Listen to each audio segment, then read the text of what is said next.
Music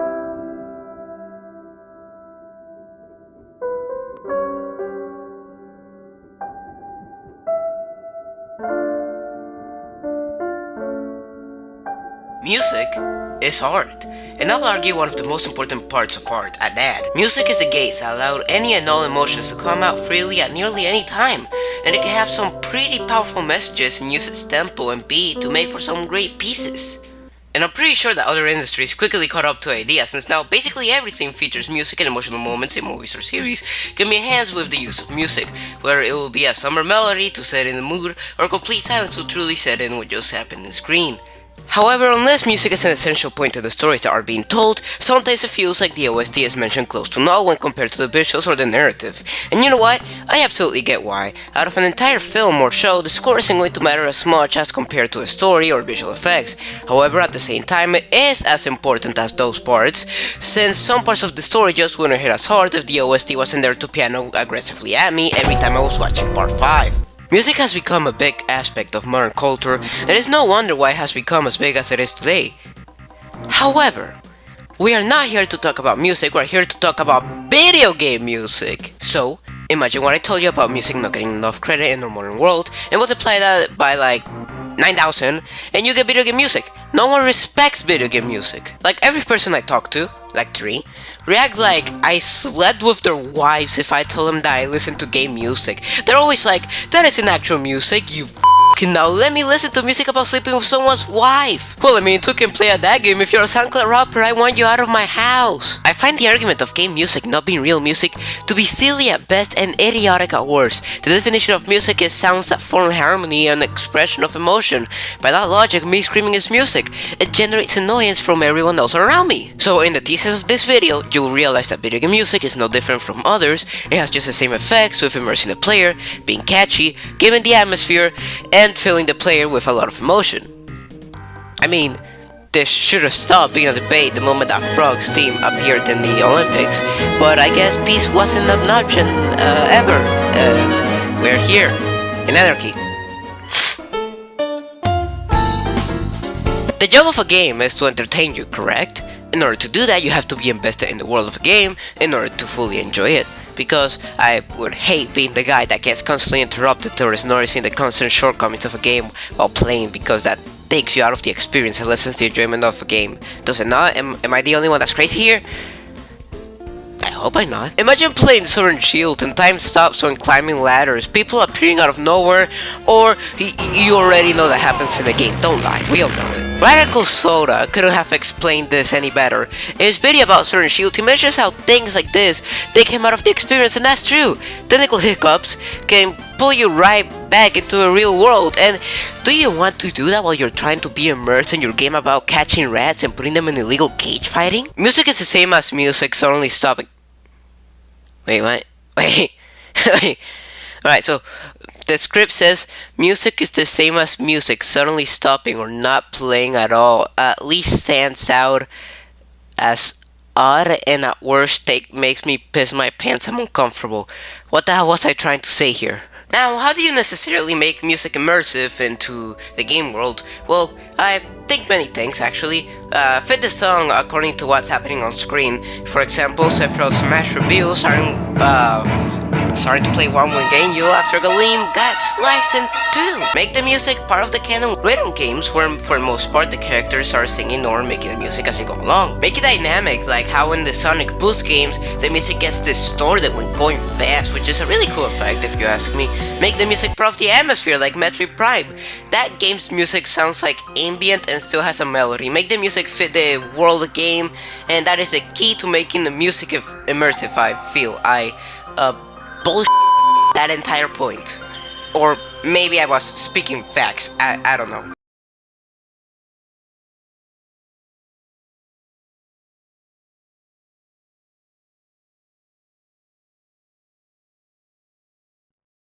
First of all, the music needs to be good. I just started the video by saying that, but it also needs to fit the atmosphere. What I mean by this, time to use JoJo to explain something, I guess. When the main villain is introduced in part 4, you don't really know anything about him and suspect that he is normal until they focus on him, and then the crucial moment comes in which his true nature is somewhat revealed with the actions that he does, speaking volumes of his character, soon explaining the early scenes from the series. The moment will not hit as hard, it also hit hard, but it wouldn't hit as hard without the theme that comes in with the shocking revelation and has the scene. Trust me, this was the best spoiler-free JoJo scene I could use. I tried my best. So, in the case of games, music, that can set the mood well, there is Sonic 1, Green Hill is happy and not be just like the Zone, which is colorful and happy.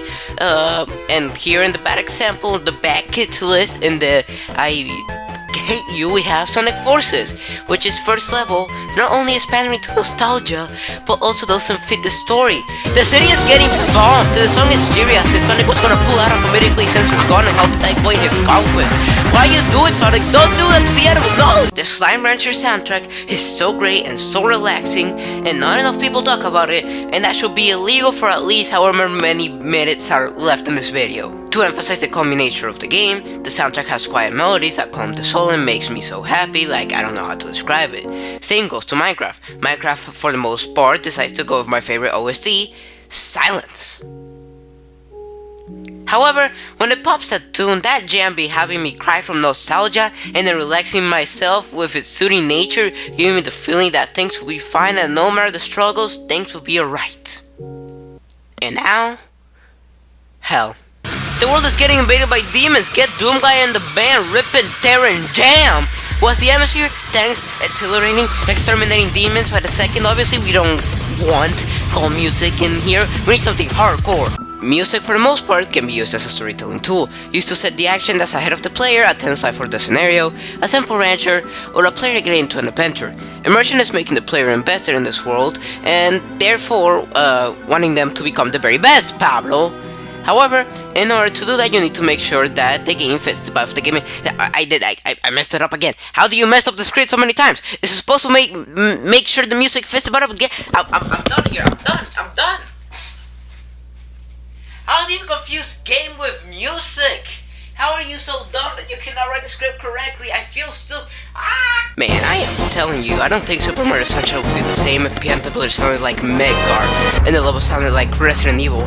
You see what I mean? You say Ron may fit with everything, but some other music can't, and I guess that's the point I'm trying to make. Now, there are cases in which you could argue that the soundtrack feels off to the point of it feeling kinda in place with the game and that you couldn't imagine it with any other soundtrack otherwise. For example, Marvel vs. Capcom 2. You're beating the hell out of a girl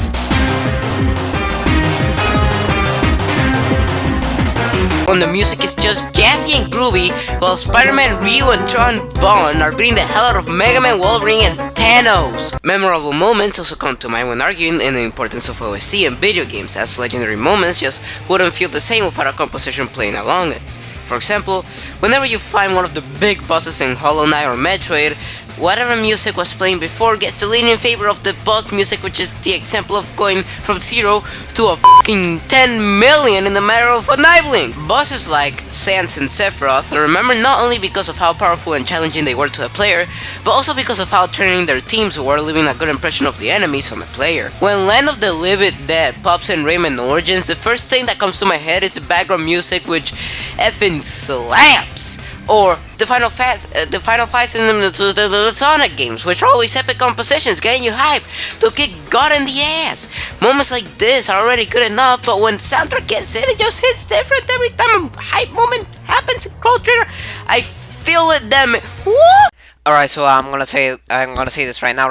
I'm gonna say there's going to be some out of context spoilers for Omori, so if you don't wanna hear me, first of all, badly singing, second of all, spoil the game in an indirect way to you, then I'll recommend you that you skip the spoilers, skip like 10 seconds ahead, do it! Oh Yasumi, close your eyes and you'll leave this dream.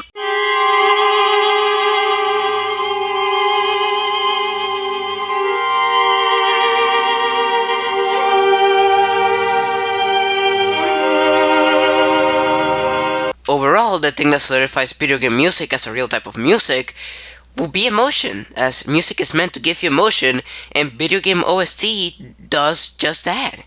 And it makes you feel things.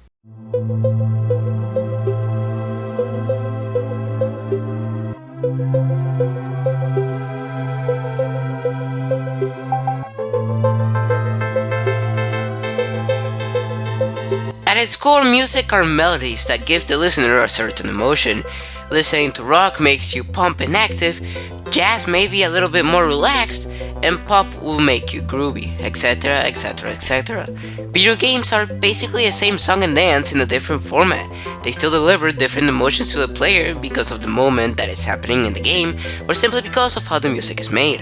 Thinking that because a song became popular through TikTok or that it has a TV show or video game attached to it, that the song is automatically worse and that it has less value is a very flawed way of thinking that because the music is made to be a complementary asset instead of the focal point that the music is bad. Does that not sound stupid to anyone else but me? If a short film is made to be a complementary piece for a bigger film, does that belittle the value of the short film? If an album is released and there is a big song and 12 other smaller scale songs, do the small songs lose value for not being the focal point? No. I would like to think that most things have some sort of value, and that everyone can get joy out of everything, even if just a little. So who are we to say what's good and what's not when at most we can just disagree? I scream about games on this channel, but that's mainly because I want to express myself on the things that I like, knowing that nothing I do should change the mind of others. Music is the door to the soul, and a machine that affects it. As it can constantly change your moods in the snap of a finger, they are an experience just like everything else in this world. I hope that I could at least communicate why I think that video game music is so good, as I feel that it goes greatly underappreciated, when in reality there's a lot of value to it. So, that's everything I had to say. If we ever see each other again, just call me Sudo.